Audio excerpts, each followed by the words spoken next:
जब भी हरियाणा का जिक्र होता है सबसे पहले ख्याल आता है रेसलिंग का, ओलंपियन नीरज चोपड़ा का, दूध, छाछ और कचड़ी की चटनी का।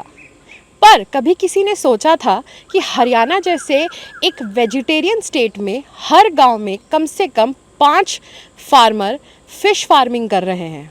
आज हरियाणा दूसरे नंबर पर आता है फिश प्रोडक्शन पर हेक्टर में।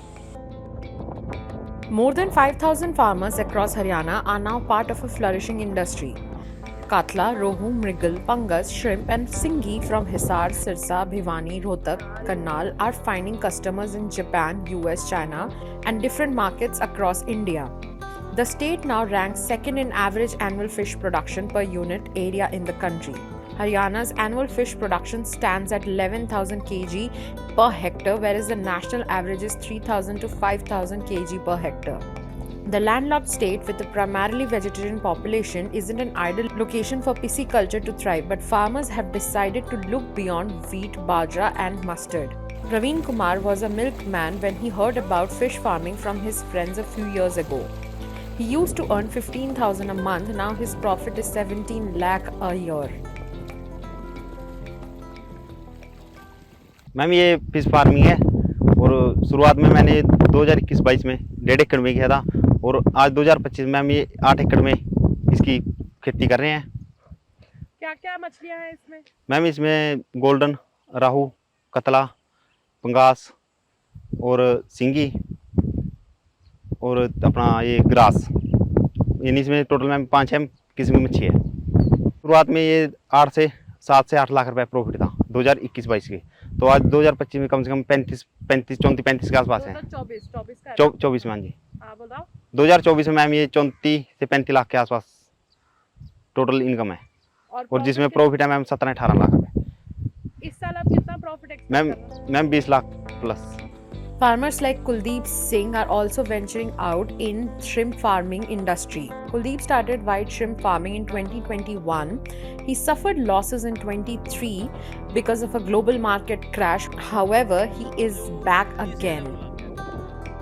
पहले 2020 में जब मैंने 1.5 एकड़ से शुरू किया था जी, और वहाँ से मैंने बहुत अच्छा कारोबार था जी, बहुत अच्छा मेरे को मुनाफा भी हुआ जी। नंबर में हाँ कितना जी, हुआ? नंबर में 20 लाख रुपए मेरे को उसमें बचा था जी।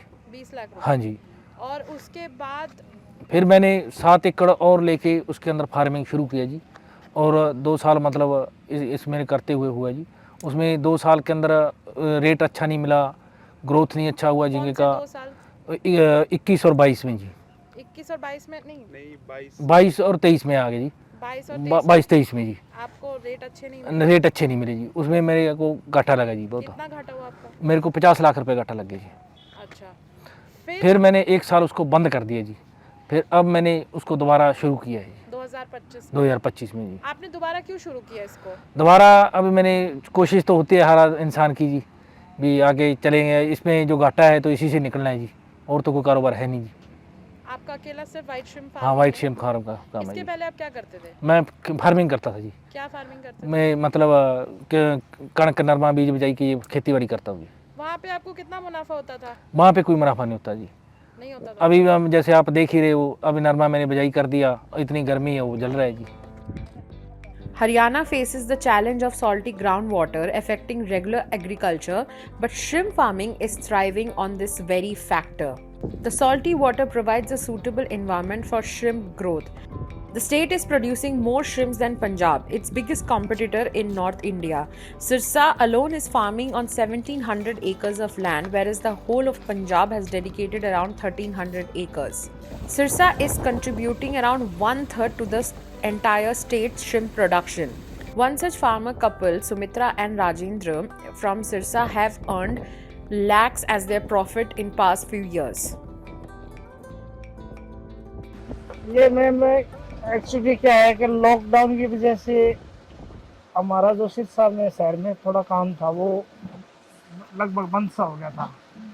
फिर हम गांव में आ गए, गांव की हालात देखी तो ये गांव हरियाणा का एंड में गांव है। यहाँ खारा पानी ज़्यादा है, मीठे पानी की व्यवस्था कम है थोड़ी। तो फिर हमने उसी आधार पर सोचा भी क्या करें, खारे पानी के अंदर, खारा पानी के अंदर झींगा फार्मिंग हो सकती है और तो कोई काम में आता नहीं है। यहाँ लगभग 70 से 80% गाँव में खारा ही पानी है, बिरानी ज़मीनें हैं। तो हमारी ज़मीन पर ये झींगा के लिए बढ़िया खेती है, और तो किसी में खेती होती नहीं इसकी।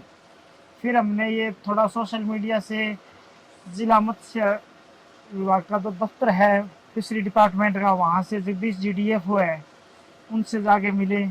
फिर उन्होंने हमें बहुत बढ़िया अच्छे तरीके से गाइड किया, सर हम ये करना चाहते हैं। फिर उन्होंने हमें बारीकी से बताया भी आपका मन है तो इसमें भारत सरकार की तरफ से प्रधानमंत्री मत्स्य संपदा जो योजना चल रही है उसके बारे में बताया। फिर ये हमने काम शुरू किया। उस टाइम हमें 2.5 एकड़ के अंदर 10 से 12 लाख रुपए का प्रॉफिट हुआ। फिर हम उसी प्रॉफिट को लेके हम 2.5 से 5 एकड़ पर आ गए। उस साल थोड़ा ठीक था प्रॉफिट, लेकिन उतना नहीं था, पर एकड़ के हिसाब से 1.5 से 2 लाख रुपए प्रॉफिट था। फिर बीच में एक साल थोड़ा डाउन रहा, लॉस तो नहीं था बट प्रॉफिट था, इतना नहीं था। इसी हिसाब से हमारा इसके अंदर लगभग 70 से 80 लाख रुपए इन्वेस्टमेंट हुए, वो हमने पूरे कर दिए। उस महकमे की तरफ से कुछ हमारी बचत। अच्छा सर, फिर भी अगर आप एक अमाउंट बताओगे, कितने अमाउंट का प्रॉफिट हुआ आपको इन 5 सालों में? 5 साल में मैडम अपने को कम से कम 30 से 40 लाख 35 से 40 लाख रुपए प्रॉफिट हुआ। ये कितना इसमें कितना मेटिकुलस काम है, कितना ध्यान देना पड़ता है चीजों के ये ऊपर? मैडम काम तो जैसे बॉर्डर पर सेना का काम है ना अपना BSF का, ऐसा ही किसान का ये काम है। इसके हम 24 घंटे के अंदर ही इसकी तैनाती रहती है हमारी। बहुत ज्यादा इसके अंदर हाई रिस्क काम है, ये बहुत ज्यादा रिस्क है इसके अंदर। अगर फार्मर लापरवाही कर जाएगा तो बहुत बड़े लॉस में चला जाएगा इसमें, क्योंकि इसमें इन्वेस्टमेंट ज़्यादा है। तो करके फिर फार्मर अगर ध्यान नहीं देगा तो फिर वो ये उसको नुकसान तो उठाना ही पड़ेगा। नुकसान हो जाएगा। आप लोग यहीं रहते हो फार्मिंग? हम 24 घंटे यहीं रहते हैं। घर खाना आ जाता है, घर से खाना ले आते हैं, यहाँ खा लेते रात को दिन। इसमें लगभग ये 120 दिन का कल्चर है, तो 60 DOC तक तो इतनी मेहनत नहीं है। मेहनत तो है लेकिन टेंशन वाली मेहनत नहीं, 24 घंटे इसी के ऊपर हो। जब ये 15 ग्राम के ऊपर चला जाता है उसके बाद में इसमें ऑक्सीजन की, pH की, अमोनिया की और भी वगैरह बीमारियां वगैरह ना आ जाए, तो ये सब चीज इसकी मेंटेन रखनी पड़ती है। मैम पहले तो ये खारा पानी तो किसी चीज, समुद्री पानी है ये तो कि कोई चीज में काम ही नहीं आता। 15-16 सैलिडिटी का पानी है तो किसी काम में नहीं है। अगर फसल में डाले तो फसल खत्म है। अब ये पानी भी फसल में काम आता है। इसके अंदर जो बढ़िया मैग्नीशियम पोटाश की मात्रा भरपूर मात्रा मिल जाती है ना, और इसी पानी के अंदर बढ़िया खाद मिल जाती है, तो ये हमें फसल में भी यूज करते हैं। अब इससे फसल भी होती है। खारा पानी जो हमारे लिए पहले एक अभिशाप ही हो गया, हाँ वो वरदान बन गया अब। In the past 5 years, fish farming in Haryana has increased. Technologies and schemes helped its rapid growth. देखो जहाँ पर उसका मेराइन का है और जहाँ पर सी है वो तो उसमें तो उनका उन स्टेट्स का प्रोडक्शन ज़्यादा है और उसमें काफ़ी स्पीसीज़ है, उनका प्रोडक्शन बढ़ता है। हमारा लैंड लॉक्ड है, लेकिन फिर भी हमारे फार्मर, हमारे किसान इस दिशा में नई नई टेक्निक अपना करके अपनी जो तालाब हैं उनको लीज पर लेते हैं। और हमारे पंचायत में भी बहुत बड़े बड़े वाटर बॉडीज़ हैं, उनको भी लीज आउट करती हैं। पंचायत के इससे लीज आउट करने से उनके पास आय का साधन बनता है। वो आय उससे जो पैसा आता है उसमें गांव में विकास कार्य करते हैं और बेरोज़गारों को रोज़गार मिलता है। और हमने स्टेट की और जो ये हैं स्कीम, ये इसमें सहायक सिद्ध हो रही हैं उनकी आर्थिक उन्नति की, गांव की, रूरल डेवलपमेंट की, बेरोज़गारों को रोज़गार प्रदान करने। In the landlocked state of Haryana, the fishery department faced a lot of opposition from people. Haryana is essentially a vegetarian state where not only fishery officers, farmers also faced opposition from people who were trying to start fish farming in the state. Sultan Chaudhary, who started fish farming in 1982, narrates his story from then and now.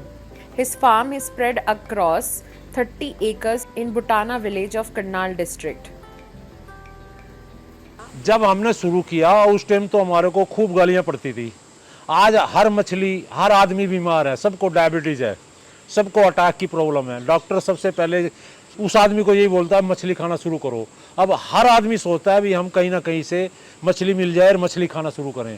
तो पहले 0% लोग यहाँ पे मछली खाते थे, आज 20% लोग मछली खाना शुरू कर चुके हैं।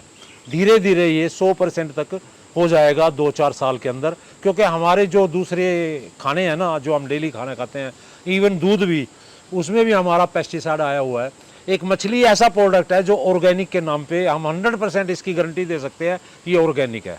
दो मछली क्या वही है, देखो पहले तो मेरे को गालियाँ पड़ती थी, जैसे गांव के तालाब से हम सुबह सुबह शिकार करना जाते थे तो मछली पकड़ते, सारे वेजिटेरियन लोग थे, कोई मछली खाना पसंद नहीं करता था।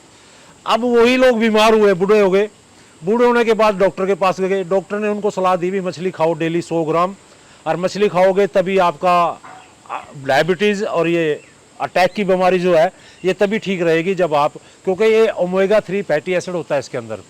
ओमेगा 3 जो है वो ब्लड सर्कुलेशन को फास्ट कर देता है बॉडी के अंदर। मछली खाने से हमारे को ये चीज़ मिलेगी। तो डॉक्टरों ने उनको जब ये बोला है तो वो लोग हमारे पास आते हैं। जब भी हम गाँव के अंदर किसी के अंदर मछली पकड़ते हैं तो सबसे पहले यही बोलते हैं भाई बेटा मेरे को 2 मछली दे देना, डॉक्टर ने बोला है, और मछली खाएंगे मैं बीमार रहने लगा हूँ। तो उस बीमारी के बहाना लेके वो लोग मछली खाना शुरू कर चुके हैं। सर आपके घर पे लोग मछली खाते हैं? बिल्कुल, मेरे जो मेल हैं, मेल सभी मेरे घर में मछली खाते हैं। फीमेलों ने तो अभी शुरू नहीं किया घर, धीरे धीरे वो भी जो अगले नेक्स्ट जनरेशन होगी वो हो सकता है इस चीज़ को खाए। आज पूरे स्टेट में करीब 23,000 हेक्टेयर ज़मीन पर एक्वा फार्मिंग हो रही है और एडमिनिस्ट्रेशन का कहना है कि आने वाले सालों में ये फार्मिंग और भी ज़्यादा बढ़ेगी। मनीषा मंडल, द प्रिंट के लिए करनाल, हरियाणा से।